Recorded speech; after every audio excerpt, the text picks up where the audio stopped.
Amin'ny sihetry ny fanamboaran-dalana kosa indray dia nitsidika tany Toamasina tamin'ny farany herinandro teo ny ministry ny asa vaventy niaraka tamin'ireo expert sy teknisiana sinoa izay hanomboka ny étude teknika atao amin'ny asa fanamboarana autoroute izay mampitohy Antananarivo sy Toamasina. Araka ny fanazavana azy avao moa dia haritra enim-bolana izany étude izany. Dia jerentsika indray ny sary. Fampanantenana nataon'ny filoham-pirenena Hery Rajaonarimampianina ny anamboarana ny autoroute eo amin'ny 700 kilometatra izay ampifandray Antananarivo sy Toamasina. Niroso ny dingana ankehitriny. Nanao fitsidiana tao Toamasina ny farany herinandro iny ny ministry ny asa vaventy Eric Razafimandimby, ny tale-kabinetra sy ireo manam-pahaizana sinoa hijery fotony ny anamboarana ny asa amin'ny lalam-pirenena faharoa miainga avy any Toamasina.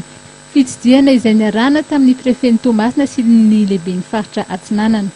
Nambaran'Andriamatoa ministra tamin'izany fa haritra enim-bolana ny étude izay atao. Efa vita moa zany ny signaturany memorandum d'entente, zany na accord global aloha entre Madagascar sy Sinoa. Ka androany zany tonga eto zay mametraka fotsiny avaiza ny tokony hanomboka ny lalana avy aty Tamatavy. De ohatran'izay koa ny Antananarivo ho fixena koa avaiza izy manomboka.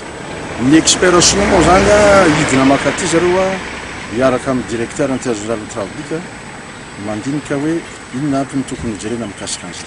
Izay zany tena ampindihany eto androany mba ahafahana hoe hanombohan'jareo l'étude anaovana ny demande ny requête de financement. Mandomboka aloha l'étude, enim-bolana zareo manao l'étude, dia raha vita l'étude dia hijery makasika ny construction rehefa. Maro moa no voalaza fa tombontsoa ho azo amin'ny fanamboarana ity autoroute ity.